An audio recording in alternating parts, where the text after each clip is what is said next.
देश में हर दिन गहन चर्चा हो रही है। सरकार लगातार मंथन कर रही है।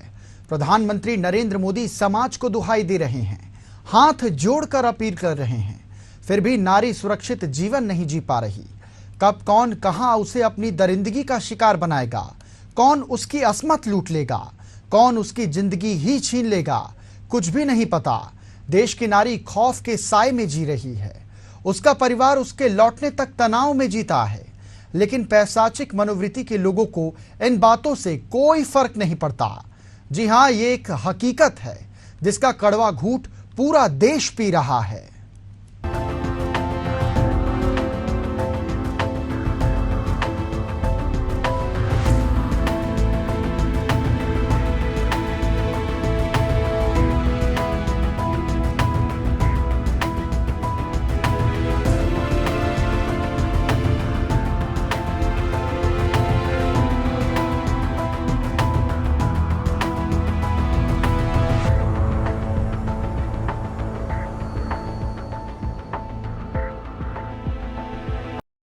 आज क्राइम फाइल्स में मैं हूं आपके साथ अमनदीप। आज हम बेंगलुरु की उस दर्दनाक हत्याकांड के साथ आपके बीच हैं, जिसमें एक 29 साल की विवाहिता महिला को 29 टुकड़ों में काट दिया गया। दुर्गंध बाहर न फैले इसलिए 165 लीटर के फ्रिज में उन टुकड़ों को ठूंस दिया गया। दहला देने वाले इस हत्याकांड के मुख्य आरोपी तक पुलिस पहुंच पाती, इससे पहले ही उसकी खुदकुशी की खबर सामने आ गई। पर विवाहिता महालक्ष्मी की हत्या और इतनी बेरहमी से उसके 59 टुकड़े किए जाने को लेकर उठने वाले सवालों से पर्दा अभी तक पूरी तरीके से नहीं उठ पाया है।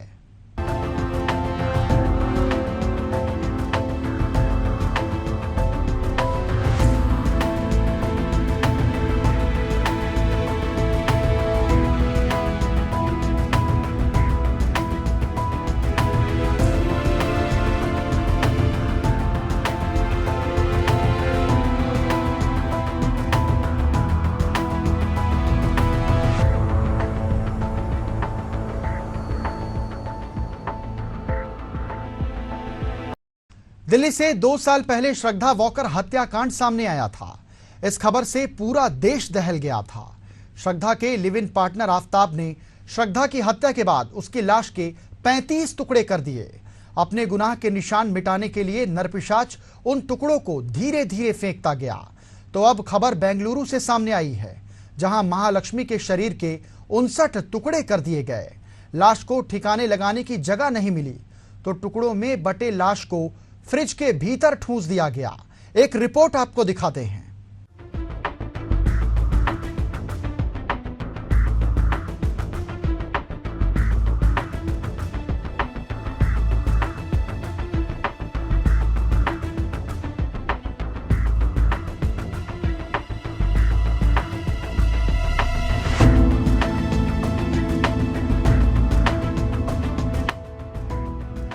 बेंगलुरु का व्याली कवल इलाका 6 क्रॉस पाइपलाइन रोड पर मौजूद एक 3 मंजिला बिल्डिंग और उस इमारत के कमरे में रखा 165 लीटर मॉडल का एक सिंगल डोर फ्रिज। उसी फ्रिज में पूरे 19 दिनों तक 29 साल की महालक्ष्मी की लाश के 59 टुकड़े बंद थे। खुद बेंगलुरु पुलिस को याद नहीं कि उन्होंने इससे पहले कभी इतना खौफनाक या दहला देने वाला मंजर या यूं कहें क्राइम सीन देखा हो। कमरे में टुकड़े की शक्ल में ऐसे सबूत बिखरे पड़े थे कि बेंगलुरु की फॉरेंसिक टीम को भी उसे समेटने के लिए सरकारी अस्पताल के मेडिकल स्टाफ को बुलाना पड़ा। करीब 19 दिन बाद इस कमरे का दरवाजा बीते शनिवार यानी 21 सितंबर को दोपहर करीब 3:30 बजे खुला था। उस बिल्डिंग के फर्स्ट फ्लोर पर 5 महीने पहले ही महालक्ष्मी किराएदार के तौर पर रहने आई थी। नेपाल की रहने वाली महालक्ष्मी वहां अकेले रहती थी। पड़ोसी भी उसे नहीं जानते थे। वजह यह थी कि वो हर रोज सुबह 9:30 बजे घर से निकलती और रात 10:30 बजे के बाद ही घर लौटती। महालक्ष्मी की मां और बहन बेंगलुरु में रहते हैं। 2 सितंबर के बाद अचानक महालक्ष्मी का फोन बंद हो गया। उसकी मां और बहन लगातार फोन करते रहे पर बात नहीं हो रही थी।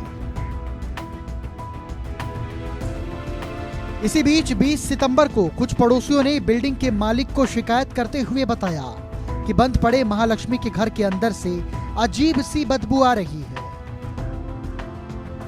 रेंट एग्रीमेंट के वक्त इमरजेंसी कॉन्ट्रैक्ट के तौर पर महालक्ष्मी ने बेंगलुरु में ही रहने वाली अपनी मां और बहन का पता और फोन नंबर दिया था। मकान मालिक ने महालक्ष्मी की मां को फोन किया और उन्हें महालक्ष्मी के घर से आ रही बदबू के बारे में जानकारी दी। बीते 19 दिन में वैसे ही महालक्ष्मी की मां से बात नहीं हुई थी। मकान मालिक की बात सुनकर वो घबरा गई। महालक्ष्मी के घर की एक चाबी मां के पास रहती थी। वो फौरन चाबी लेकर अपनी दूसरी बेटी के साथ महालक्ष्मी के घर पहुंची।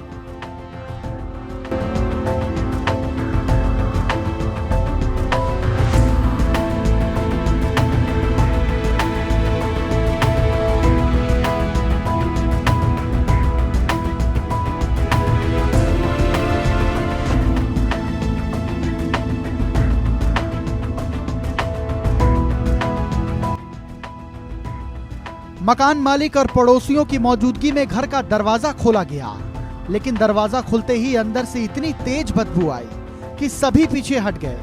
कुछ देर बाद हिम्मत कर फिर से वे अंदर गए। फर्श पर हर तरफ खून के निशान थे। मांस के छोटे छोटे लोथड़े भी वहां पड़े हुए थे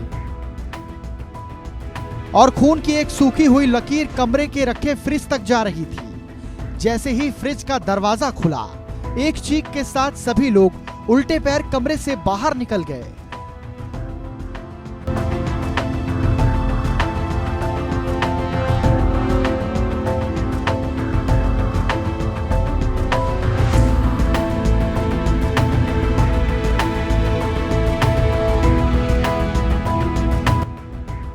उस एक पल में उन्होंने जो कुछ भी फ्रिज के अंदर देखा, वो दिल दहला देने वाला था। मकान मालिक सब कुछ समझ चुका था। उसने फौरन पुलिस को फोन किया। आनन फानन में पुलिस मौके पर पहुंची। अब पुलिस कमरे में दाखिल हुई, लेकिन बदबू इतनी तेज थी कि उनसे रुका नहीं गया। पुलिस टीम भी बाहर निकल गई। फिर डबल मास्क मंगाया गया। डबल मास्क पहनकर फिर से पुलिस कमरे के अंदर गई। फ्रिज का दरवाजा खुला था। सामने सब कुछ दिख रहा था।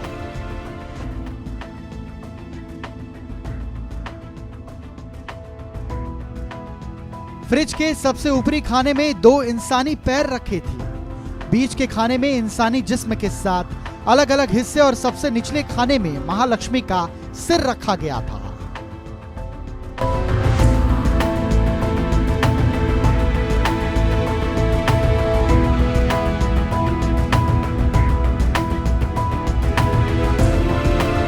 लाशों के टुकड़े समेटने के बाद अब पुलिस ने कमरे की तलाशी ली। तलाशी के दौरान महालक्ष्मी के बेड पर रखा एक मोबाइल मिला। यह मोबाइल महालक्ष्मी का ही था। जब मोबाइल की सीडीआर यानी कॉल डिटेल रिकॉर्ड को चेक किया गया तो पता चला कि इस फोन में आखिरी कॉल 2 सितंबर को किया गया था। 2 सितंबर के बाद से ना तो इस पर कोई कॉल आई और ना ही इस पर कोई कॉल रिसीव किया गया। इसी से बेंगलुरु पुलिस ने अंदाजा लगाया कि महालक्ष्मी का कत्ल 2 से 3 सितंबर के दरमियान ही हुआ है। पर सवाल यह था कि आखिर किसी ने इतनी बेरहमी से महालक्ष्मी का कत्ल क्यों किया? आखिर किसी की उससे क्या दुश्मनी थी? वो कातिल कौन था? तो अब बेंगलुरु पुलिस ने मामले की तफ्तीश शुरू कर दी। तफ्तीश के मुताबिक हेमंत और महालक्ष्मी के बीच दूरी की वजह थी लव ट्रायंगल।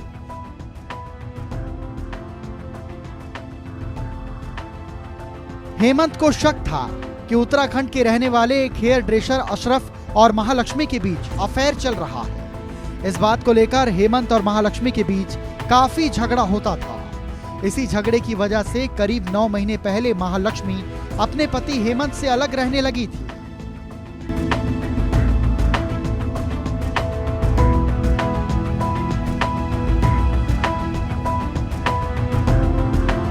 कुछ महीने मां और छोटी बहन के साथ रही।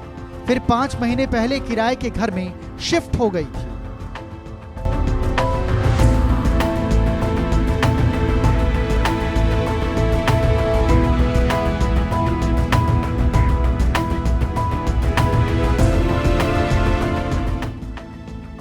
पड़ोसियों के मुताबिक महालक्ष्मी आस पड़ोस में ज्यादा लोगों से घुली मिली नहीं थी। वो किसी से बात भी नहीं करती थी।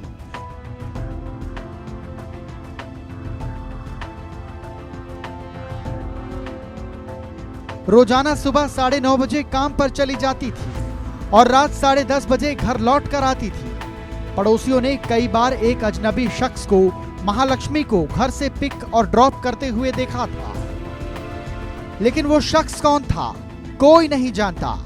बेंगलुरु पुलिस उस अजनबी शख्स की तलाश में जुट गई है। बकौल पुलिस बहुत मुमकिन है कि महालक्ष्मी का कातिल वही अजनबी है।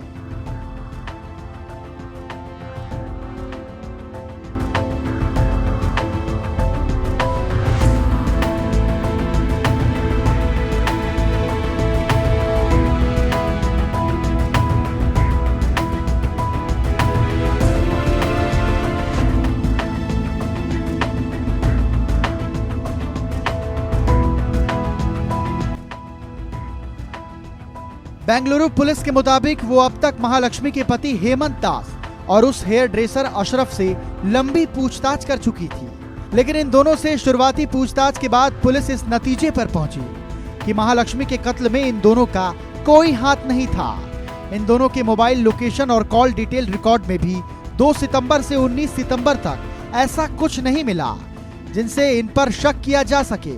तो फिर सवाल ये था कि आखिर महालक्ष्मी का कातिल है कौन, जिसने इतनी बेदर्दी से उसका कत्ल किया और लाश के टुकड़ों को फ्रिज में ठूंस दिया।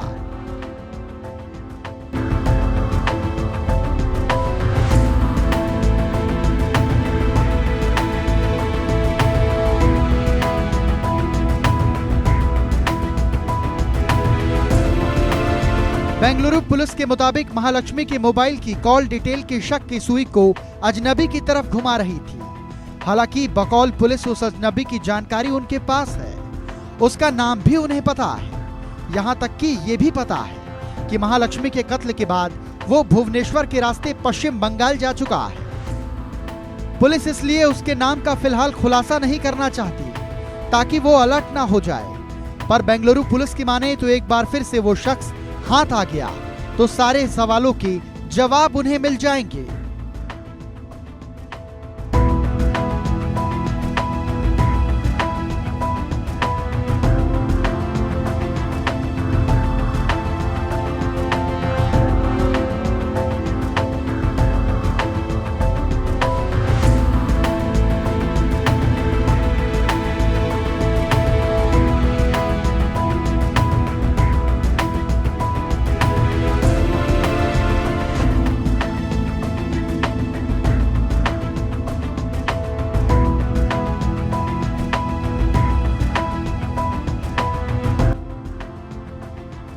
पुलिस तफ्तीश में यह भी पता चला है कि 2 सितंबर यानी जिस दिन से महालक्ष्मी गायब हुई उसका मोबाइल बंद हुआ, तभी से महालक्ष्मी के घर पर कोई नहीं आया।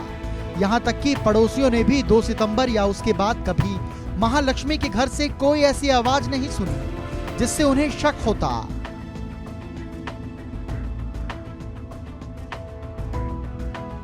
हालांकि क्राइम सीन को देखने के बाद पुलिस का मानना है कि महालक्ष्मी का कत्ल इसी कमरे में हुआ था। इस थ्योरी के पीछे वजह ये है कि जिस इलाके में महालक्ष्मी रहती है वहां किसी लाश को लेकर पहली मंजिल तक जाना मुमकिन नहीं है।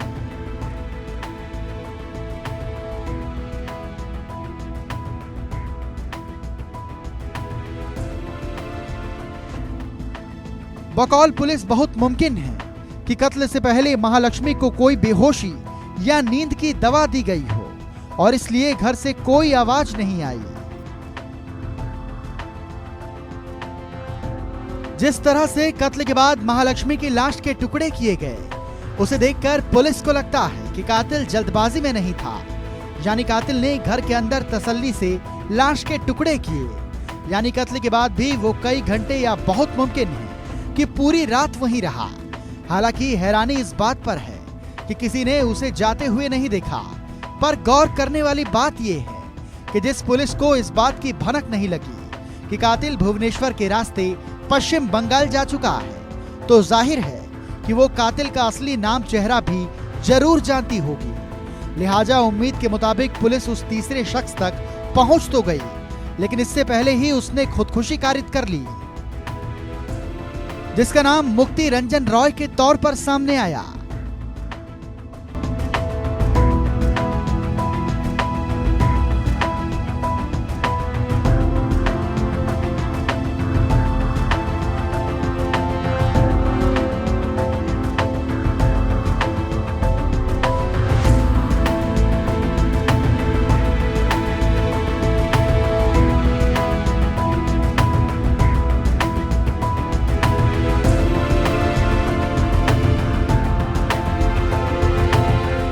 अभी महालक्ष्मी हत्याकांड से पूरी तरीके से पर्दा भी नहीं उठा था कि बेंगलुरु पुलिस मुख्य संदिग्ध की तलाश में उड़ीसा के लिए रवाना ही हो रही थी।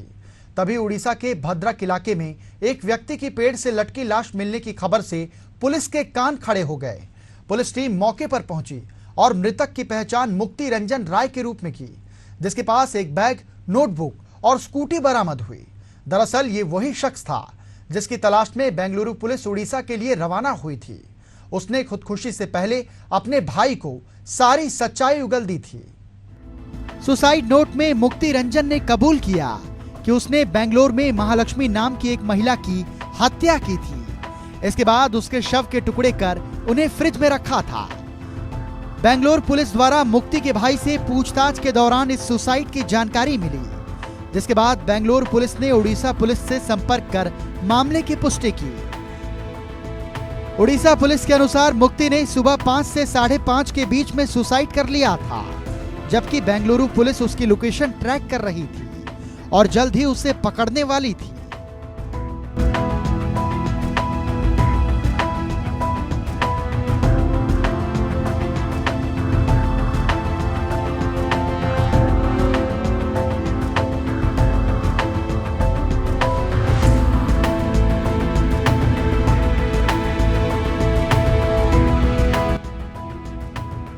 पुलिस ने महालक्ष्मी हत्याकांड में मुख्य संदिग्ध मुक्ति रंजन रॉय की पहचान पुलिस ने पहले ही कर ली थी।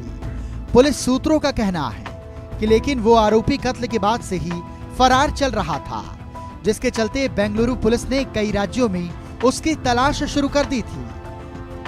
अब उसने ओडिशा में आत्महत्या कर ली। बताया जा रहा है उसकी लाश के पास से एक सुसाइड नोट मिला है, जिसमें मुक्ति रंजन रॉय ने हत्या की बात स्वीकार कर ली है।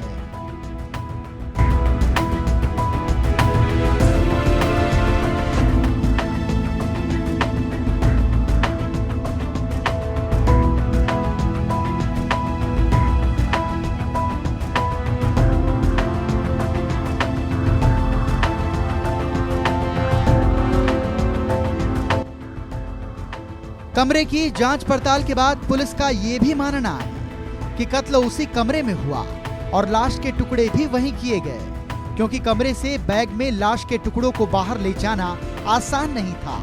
उसी तरह लाश को बाहर से कमरे तक लाना मुमकिन नहीं है। क्राइम सीन की मुआयने के बाद पुलिस का यह भी कहना है कि कत्ल और लाश के टुकड़े करने के बाद कमरे और बाथरूम को साफ करने की भी कोशिश की गई थी।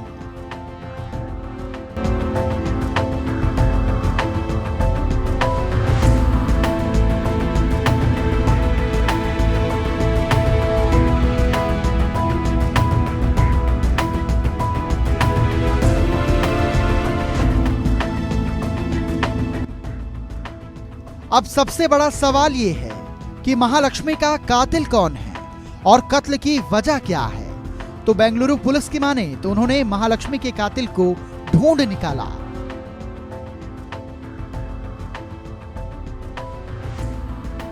इतना ही नहीं, पुलिस का यह भी दावा था कि जिस कातिल की उन्हें तलाश है उसका परिवार मुंबई में रहता है। उसी कातिल के एक भाई तक बेंगलुरु पुलिस पहुंची। कातिल के भाई ने पुलिस को बताया कि महालक्ष्मी के कत्ल के बाद उसके भाई ने खुद उसे बताया था कि उसने महालक्ष्मी की हत्या कर दी है।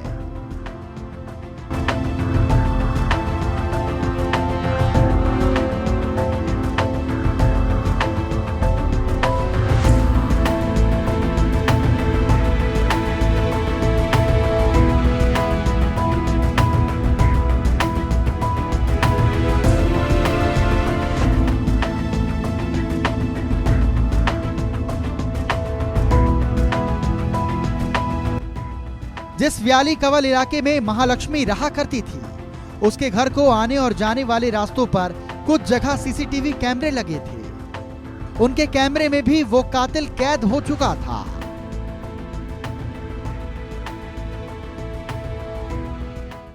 दिल्ली में श्रद्धा वॉकर के बाद छत्तीसगढ़ के बिलासपुर में सिलसिलेवार 2 महिलाओं की हत्या हुई। एक मामले में पति ने अपनी पत्नी की हत्या कर उसकी लाश के 5 टुकड़े कर दिए, जिसे उसने पानी की टंकी में छिपा कर रखा था। वहीं दूसरा मामला लिव इन रिलेशनशिप का था, जिसमें लिविंग पार्टनर ने महिला की हत्या कर दी, फिर उसकी लाश के कई टुकड़े कर दिए।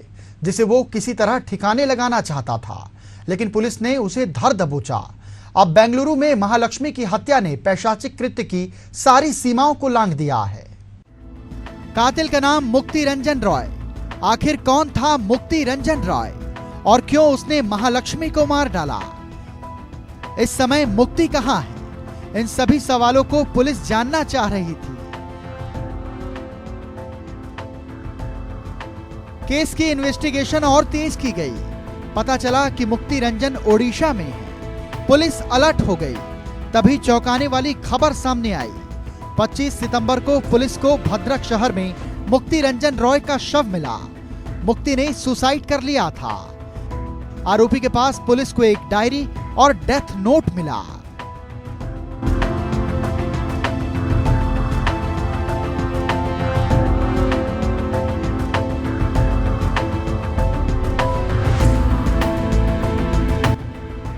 रंजन ने अपने डेथ नोट में लिखा था कि मैंने 3 सितंबर को महालक्ष्मी की हत्या कर दी थी। उस दिन मैं महालक्ष्मी के घर गया था। हमारी बहस हुई। महालक्ष्मी ने मुझ पर हमला कर दिया। ये बात मुझे पसंद नहीं आई और गुस्से में मैंने उसे मार डाला। फिर मैंने उसकी लाश के टुकड़े किए और उन्हें फ्रिज में डालकर वहां से भाग गया। मैंने कमरा साफ करने की कोशिश भी की ताकि लोगों को बदबू ना आए। मुझे बाद में हत्या का पछतावा जरूर हुआ, क्योंकि गुस्से में मैंने जो भी किया था वो गलत था, इसलिए मैं वहां से भाग निकला।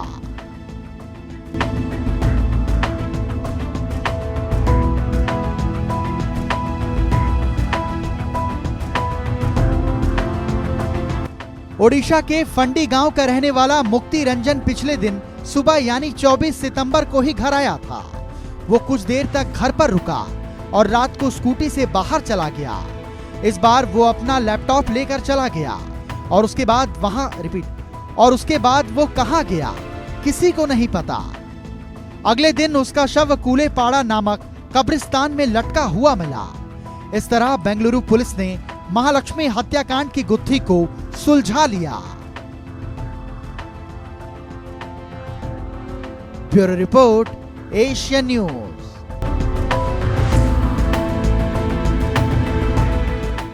भले ही महालक्ष्मी के कातिल का पता चल गया, खुदकुशी से पहले उसने अपनी गलती का एहसास भी कर लिया, पर देश की हर एक नारी के लिए यह किसी सबक से कम नहीं है। समझना होगा कि अनैतिक रिश्तों का कोई और छोर नहीं होता। भारतीय समाज और सभ्यता में विवाह ही पवित्र रिश्ता है। बहकावे में आकर उठाया गया एक गलत कदम जिंदगी को किस मुकाम पर लाकर पटक सकता है, इसके कई उदाहरण सामने आ चुके हैं। एशियन न्यूज की खास पेशकश द क्राइम फाइल में फिलहाल इतना ही। फिर होगी मुलाकात एक नई दास्तां के साथ। तब तक आप स्वस्थ रहें, सुरक्षित रहें और सतर्क रहें।